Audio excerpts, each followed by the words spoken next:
안녕하십니까. 지금 헌법재판관들요 하나하나게 검증을 해보니까요, 야, 쓰레기들도 이런 쓰레기가 없어요.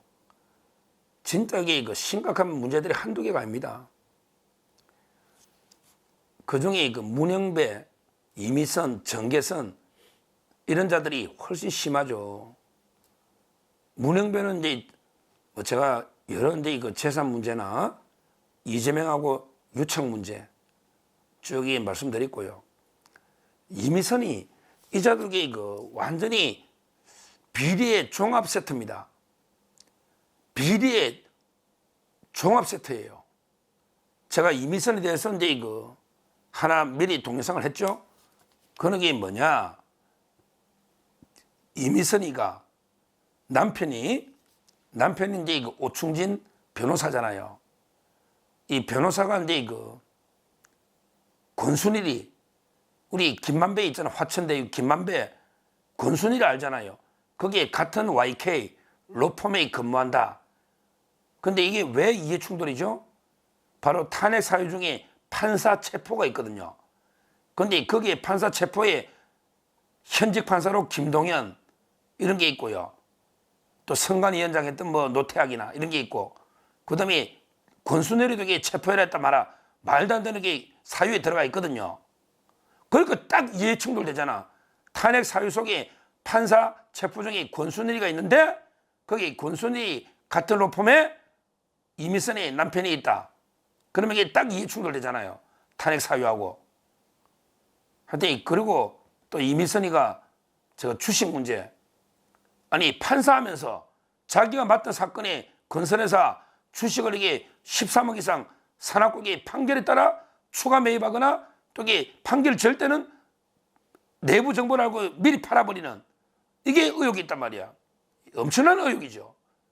이미선의 판사로서 자기가 판결하는 회사의 주식을 대규모로 사고 있다. 이건 말도 안 되는 이야기잖아요. 이게 이미선. 그러니까 이미선이가 지금 제가 현금해두기 주식 문제, 그 다음에 남편과 권순일의 이해충돌 문제, 이걸 제가 말씀드렸고요. 이미선이. 근데 또 추가 의혹도 많아요. 추가 의혹 중에 논문 한번 보세요. 이 자각이 김건희사 논문 펴줘가지고 얼마나 싸우냐고. 근데 이미선이가 석사 논문에게 미국의 영문 요약본이 외국하기에 똑같다 표절해요. 이런 게 나오지 않습니까?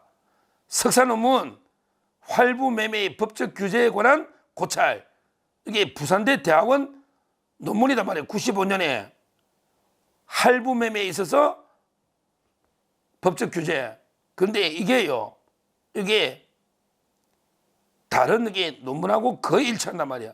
다른 동아대에서 82년에 놓은 할부 매매 이 논문하고 거의 일치한다.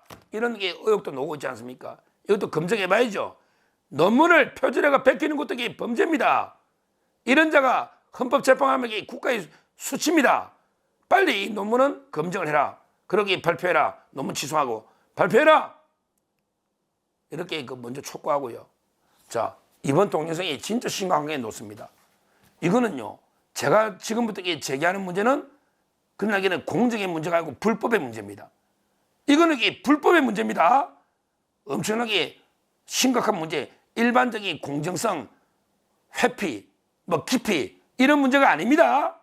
이거는요, 진짜 중요한 법의 위반 문제는 이거는 처벌될 수도 있고, 이거는 명백한 문제이기 때문에 이걸 조사해야 된다는 거예요. 바로 이게 재척과 관련한, 재척이라는 거는 이제 법이 정한 사유가 있으면 자동적으로 재판에 배제가 돼야 돼. 그게 재척 판사가 재판에 관여하면 무효입니다. 판결이 무효가 되는 엄청난 중요한 게 재척입니다. 재척. 우리 헌법재판소법에도 재척 사유가 다 나와 있죠. 나와 있습니다. 재척 사유가 우리 헌법재판소법 24조에 있죠. 우리 헌재법 24조에 보면 아예 자동으로 배제되는 재척 사유가 있으면 무효입니다. 헌재법에도. 뭐냐면 이제 이런 거죠. 헌재 재판관이 당사자거나 당사자의 배우자인 경우 이때는 재척이 돼요. 그러니까 이것도 조심해야 돼요. 헌법재판관이 당사자거나 당사자의 배우자인 경우, 그 정계선의 남편 황필규 같은 사람들 조심해야 됩니다. 그 같은 법인에 있기 때문에 황필규 이런 게 있죠. 그 다음에 두 번째가 중요합니다. 재판관과 이제 당사자가 친족 관계이거나 이었던 경우. 그러니까 헌재 재판관이 있잖아요. 이미선이가. 그런데 헌재 당사자가 있을 거 아니에요. 헌법 소원하면 청구인, 피청구인, 탄핵 소추 같으면 당사자가 이 윤석열 대통령, 그 다음에 국회 소추인단 변호사들, 소추인단, 국회가 이게 그 당사자죠. 정청래가 당사자입니다. 원래 법률상 당사자는 정청래입니다. 대표, 법사위원장이기 때문에.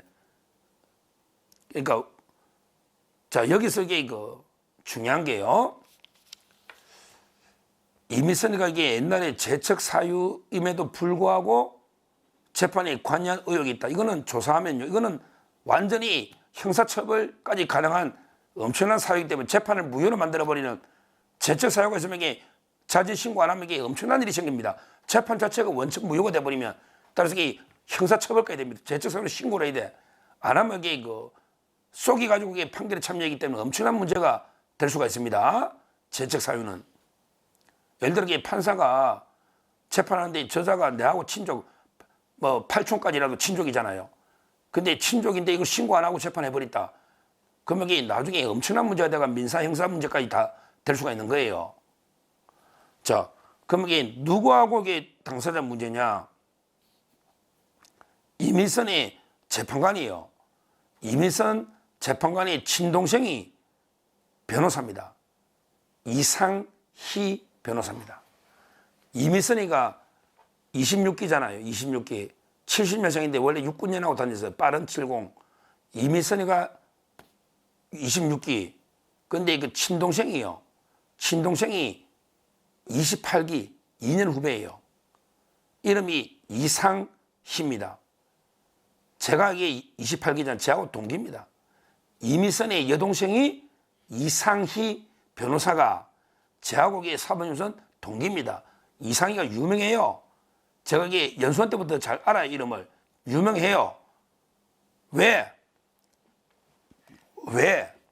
이상희가 이미선이가 제가 이게 강원도의 이발사 딸이라 그랬죠. 그때 이 강원도의 이발사의 딸이다. 그러게 제가 방송을 한번 했죠. 근데 그때 신문에 많이 났어요. 그 이미선 재판관의 아버지가 강원도의 현대 이발소 하는 이병우 씨라고, 현대 이발소 사장 이병우 씨의 딸이, 큰딸이 이미선, 동생이 이상희. 근데 자매가 사법고시를 둘 다 붙었다. 이렇게 동네가 떠들썩가 신문에 많이 났거든요. 기사가 많이 나 있어요. 이미선도 시험 붙고 2년 뒤에 동생도 시험 붙었다. 이상희. 이게 신문에 많이 나 있으니까 현대이발소 이병우 씨의 딸이다 이러면서 어떻게 시골에서 화천에 두 명이 동시에 사법고시 합격했냐. 막 동네가 떠들썩 있겠지. 그래가지고요. 둘 다 이게 그 이미선이는 부산대 나왔잖아. 지방대 다 지방대. 이미선은 부산대. 그 다음에 그 동생 이상희는 아마 이게 그 한림대가 놓은 걸 잘 한림대. 이런 게 지방대학에서 가난한 집에서 어떻게 두 명이 사법고시 붙냐. 이래가지고 그때 신문에 많이 났거든요. 그게 제 기억이 나요. 근데 이게요. 이상희 변호사가 활동을 엄청 많이 합니다. 이상희가 이미선의 동생이 활동을 엄청 많이 합니다. 대표적으로 우리 윤미향이 있죠. 돈미향이 있잖아요. 거기에 그 직접 윤미향을 변호할 정도로 응원할 정도로 정의기억연대 이사로 활동했다. 정의기억연대 이사로 활동을 했다. 윤미향 왜 위안부 여기에 관여를 많이 했단 말이지. 뭐 그거는 도덕적으로 편향됐다. 그건 도덕적인 문제고 윤미향이 하고. 근데요. 특히 중요한 게요. 지금도 합니다. 지금도 이미선 재판관 친동생이 지금도 현직이에요. 참여연대 소장입니다. 참여연대 부설기구 공익제보지원센터 소장으로 지금도 소장입니다. 참여연대 소장입니다. 근데요. 참여연대가 재판을 많이 걸잖아요. 참여연대나 이런 데서 이게 우리 계속이 뭐 헌법재판이나 일반적인 재판, 정보공개 재판 이런 게 공익 소송을 많이 하는 게 참여연대입니다. 그러면 어떻게 돼요? 참여연대가 헌법소원을 했다. 참여연대가 헌법재판 걸면 동생이 소장이니까 언니는 자동으로 제척이 돼야 됩니다. 맞죠? 제가 아까 헌법재판소법 24조 당사자와 친족이거나 친족이었던 자, 자매니까 당연히 친족이죠. 친족은 이게 민법에 있으니까.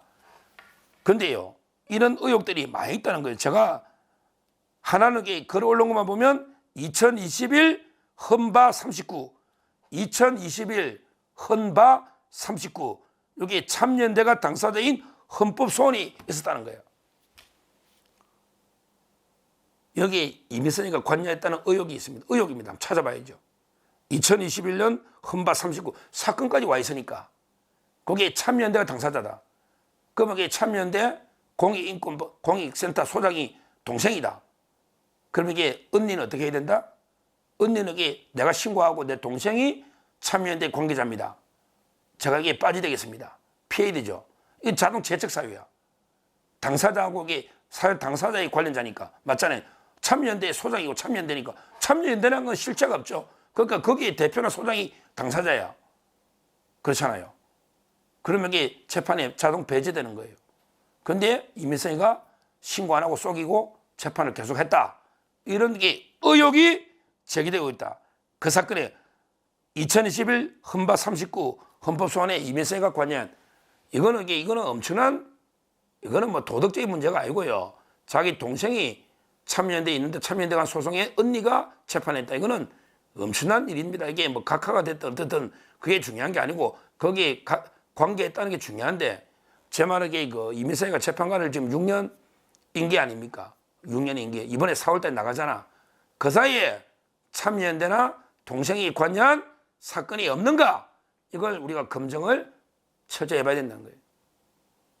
동생이 변호사니까 활동을 워낙 많이 하니까 예를 들어 뭐 정의기억연대 위안부 또는 참여연대부터 엄청나게 활동을 많이 하니까 동생이 헌법재판에 관여된 사건에 이민성이가 그대로 재척 회피 안 하고 재척 그대로 재판한 게 없는가 이런 걸 우리가 한번 철저하게 검사해 봐야 되고 제가 사건 한 건을 말씀드린 겁니다.